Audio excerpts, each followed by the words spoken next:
英語聞き流しリスニング、英語テキストと MP3 音声ダウンロードはホームページからご利用いただけます。88thpp.com 88thpp.com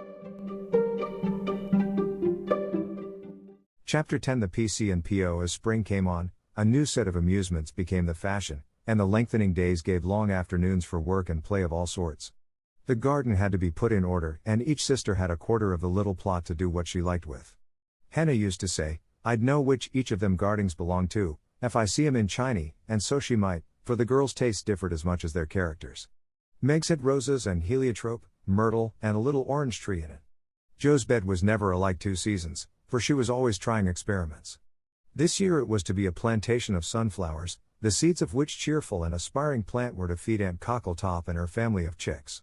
Beth had old-fashioned fragrant flowers in her garden, sweet peas and mignonette, larkspur, pinks, pansies, and southernwood, with chickweed for the birds and catnip for the pussies. Amy had a bower in hers, rather small and earwiggy, but very pretty to look at, with honeysuckle and morning glories hanging their colored horns and bells in graceful wreaths all over it, tall white lilies, delicate ferns, and as many brilliant, picturesque plants as would consent to blossom there. Gardening, walks, rows on the river, and flower hunts employed the fine days, and for rainy ones, they had house diversions, some old, some new, all more or less original. One of these was the P.C. For as secret societies were the fashion, it was thought proper to have one, and as all of the girls admired Dickens, they called themselves the Pickwick Club. With a few interruptions, they had kept this up for a year, and met every Saturday evening in the big garret, on which occasions the ceremonies were as follows. 3 chairs were arranged in a row before a table on which was a lamp, also 4 white badges, with a big PC in different colors on each, and the weekly newspaper called the Pickwick Portfolio, to which all contributed something, while Joe, who reveled in pens and ink, was the editor. At 7 o'clock, the 4 members ascended to the clubroom, tied their badges round their heads, and took their seats with great solemnity. Meg, as the eldest, was Samuel Pickwick, Joe, being of a literary turn, Augustus Snodgrass, Beth, because she was round and rosy, Tracy Tupman, and Amy, who was always trying to do what she couldn't, was Nathaniel Winkle. Pickwick, the president, read the paper, which was filled with original tales, poetry, local news, funny advertisements, and hints, in which they good-naturedly reminded each other of their faults and shortcomings. On one occasion, Mr. Pickwick put on a pair of spectacles without any glass, rapped upon the table, hemmed, and having stared hard at Mr. Snodgrass, who was tilting back in his chair, till he arranged himself properly, began to read. The Pickwick Portfolio. May 20th, 18th. Poets' Corner. Anniversary Ode. Again we meet to celebrate. With badge and solemn rite. Our 52nd anniversary. In Pickwick Hall, tonight. We all are here in perfect health. None gone from our small band. Again we see each well-known face. And press each friendly hand. Our Pickwick, always at his post. With reverence we greet. As, spectacles on nose, he reads our well-filled weekly sheet. Although he suffers from a cold, we joy to hear him speak. For words of wisdom from him fall. In spite of croak or squeak. Old 6-foot Snodgrass looms on high. With elephantine grace. And beams upon the company. With brown and jovial face. Poetic fire lights up his eye. He struggles 'gainst his lot. Behold ambition on his brow. And on his nose, a blot. Next our peaceful Tupman comes. So rosy, plump, and sweet. Who chokes with laughter at the puns. And tumbles off his seat. Prim little Winkle too is here. With every hair in place. A model of propriety. Though he hates to wash his face. The year is gone, we still unite. To joke and laugh and read. And tread the path of literature. That doth to glory lead. Long may our paper prosper well. Our club unbroken be. And coming years their blessings pour. On the useful, gay P.C. A. Snodgrass. Dash. The Masked Marriage. A Tale of Venice. Gondola after gondola swept up to the marble steps, and left its lovely load to swell the brilliant throng that filled the stately halls of Count Adelon. Knights and ladies, elves and pages, monks and flower girls, all mingled gaily in the dance. Sweet voices and rich melody filled the air, and so with mirth and music the masquerade went on. Has your Highness seen the Lady Viola tonight? asked a gallant troubadour of the fairy queen who floated down the hall upon his arm.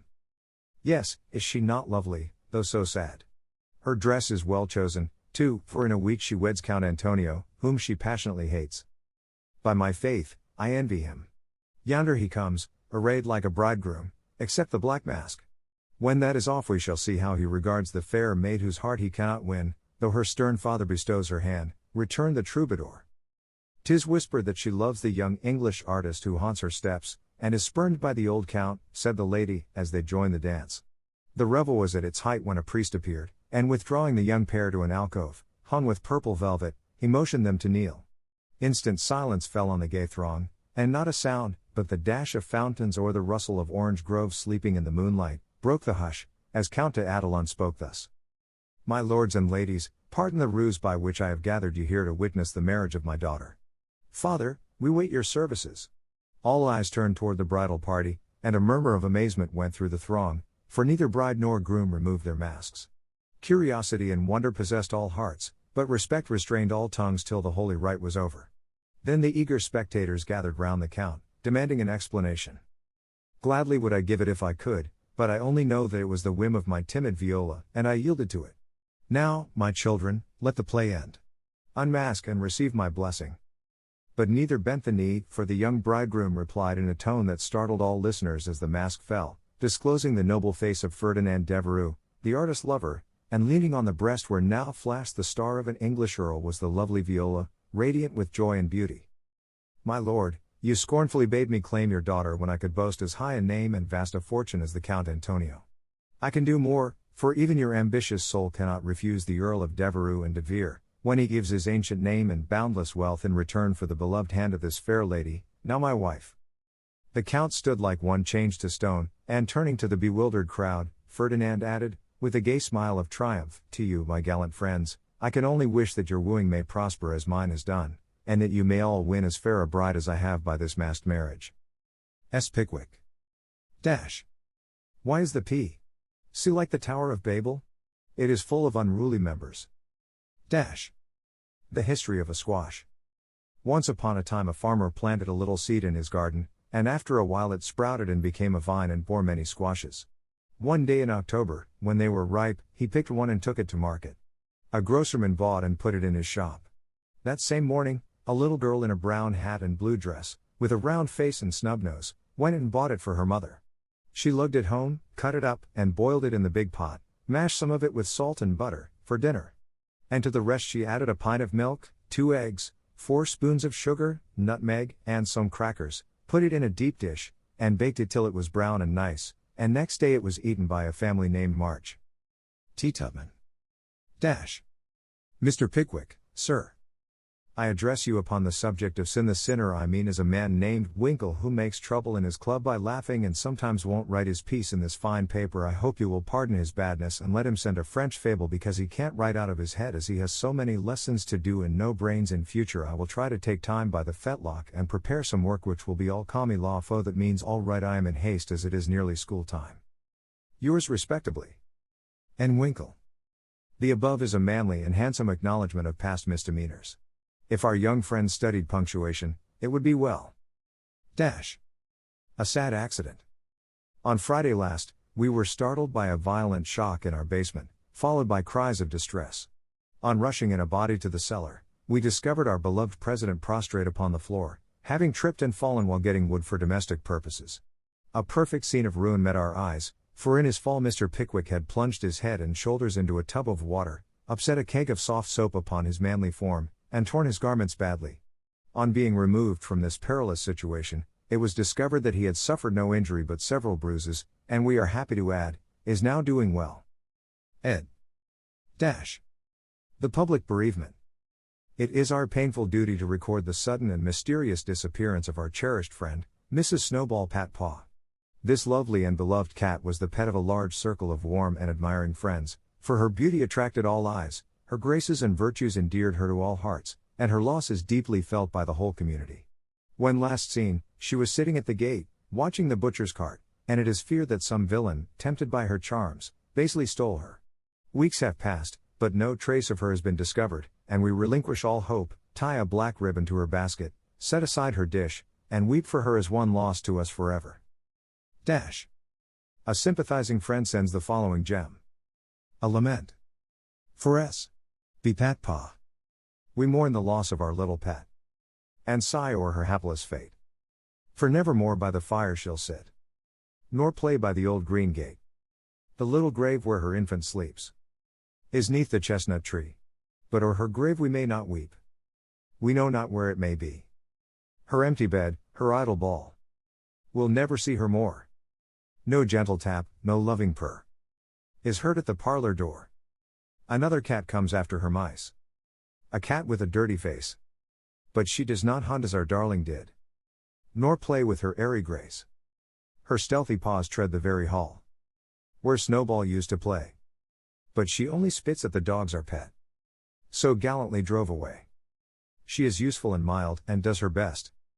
But she is not fair to see. And we cannot give her your place, dear. Nor worship her as we worship thee. A.S. Dash. Advertisements.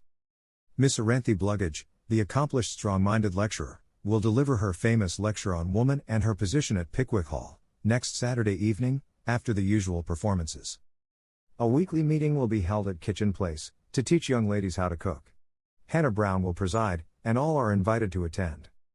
The Dustpan Society will meet on Wednesday next, and parade in the upper story of the clubhouse. All members to appear in uniform and shoulder their brooms at 9 precisely. Mrs. Beth Bouncer will open her new assortment of dolls' millinery next week. The latest Paris fashions have arrived, and orders are respectfully solicited. A new play will appear at the Barnville Theatre, in the course of a few weeks, which will surpass anything ever seen on the American stage. The Greek Slave, or Constantine the Avenger, is the name of this thrilling drama. Dash.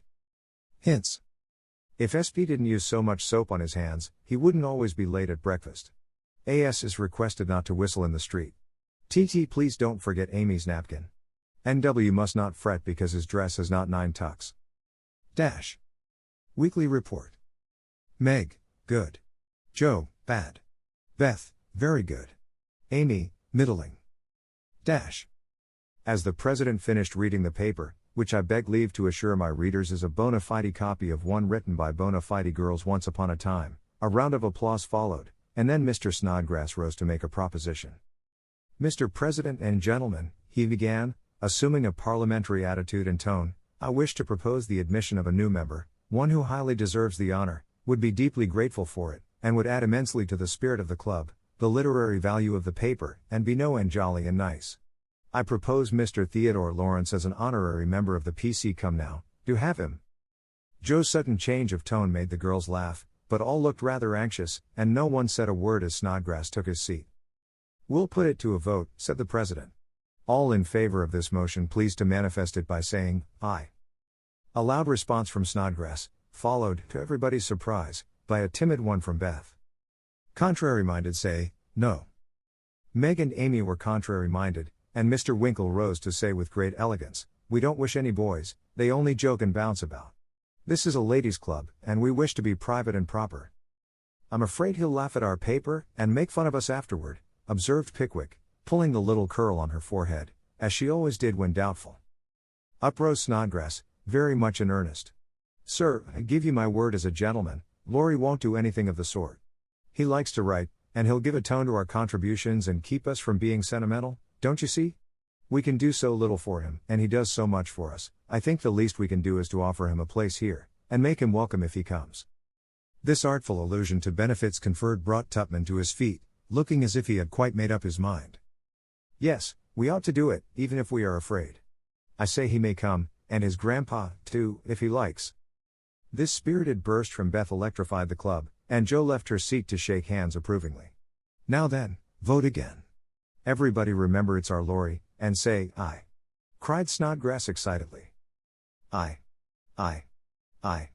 Replied 3 voices at once. Good. Bless you. Now, as there's nothing like taking time by the fetlock, as Winkle characteristically observes, allow me to present the new member. And, to the dismay of the rest of the club, Joe threw open the door of the closet, and displayed Laurie sitting on a rag bag, flushed and twinkling with suppressed laughter. You rogue. You traitor. Joe, how could you? cried the three girls, as Snodgrass led her friend triumphantly forth, and producing both a chair and a badge, installed him in a jiffy. "The coolness of you two rascals is amazing," began Mr. Pickwick, trying to get up an awful frown and only succeeding in producing an amiable smile. But the new member was equal to the occasion, and rising, with a grateful salutation to the chair, said in the most engaging manner, "Mr. President and ladies, I beg pardon, gentlemen, allow me to introduce myself as Sam Weller, the very humble servant of the club." "Good. Good," cried Joe, pounding with the handle of the old warming pan on which she leaned. "My faithful friend and noble patron," continued Laurie with a wave of the hand, "who has so flatteringly presented me, is not to be blamed for the base stratagem of tonight. I planned it, and she only gave in after lots of teasing. Come now, don't lay it all on yourself. You know I proposed the cupboard," broke in Snodgrass, who was enjoying the joke amazingly. "Never mind what she says. I'm the wretch that did it, sir," said the new member, with a well-arrested nod to Mr. Pickwick. "But on my honor, I never will do so again, and henceforth devote myself to the interest of this immortal club." "Here! Here!" cried Joe, clashing the lid of the warming pan like a cymbal. Go on," added Winkle and Tupman, while the president bowed benignly. "I merely wish to say, that as a slight token of my gratitude for the honor done me, and as a means of promoting friendly relations between adjoining nations, I have set up a post office in the hedge in the lower corner of the garden, a fine, spacious building with padlocks on the doors and every convenience for the males, also the females, if I may be allowed the expression. It's the old Martin house, but I've stopped up the door and made the roof open, so it will hold all sorts of things, and save our valuable time. Letters, manuscripts, books, and bundles can be passed in there, and as each nation has a key, it will be uncommonly nice, I fancy. Allow me to present the club key, and with many thanks for your favor, take my seat." Great applause as Mr. Weller deposited a little key on the table and subsided. The warming pan clashed and waved wildly, and it was some time before order could be restored. A long discussion followed, and everyone came out surprising, for everyone did her best. So it was an unusually lively meeting, and did not adjourn till a late hour, when it broke up with 3 shrill cheers for the new member. No one ever regretted the admittance of Sam Weller, for a more devoted, well-behaved, and jovial member no club could have. He certainly did add spirit to the meetings, and a tone to the paper, for his orations convulsed his hearers and his contributions were excellent, being patriotic, classical, comical, or dramatic, but never sentimental. Joe regarded them as worthy of Bacon, Milton, or Shakespeare, and remodeled her own works with good effect, she thought. The P.O. was a capital little institution, and flourished wonderfully, for nearly as many queer things passed through it as through the real post office. Tragedies and cravats, poetry and pickles, garden seeds and long letters, music and gingerbread, rubbers, invitations, scoldings, and puppies. The old gentleman liked the fun, and amused himself by sending odd bundles, mysterious messages, and funny telegrams, and his gardener, who was smitten with Hannah's charms, actually sent a love letter to Joe's care. How they laughed when the secret came out, never dreaming how many love letters that little post office would hold in the years to come. 物語の続きはホームページからお聞きいただけます。また、テキスト、MP3 ダウンロードも合わせてご利用ください。88thpp.com 88thpp.com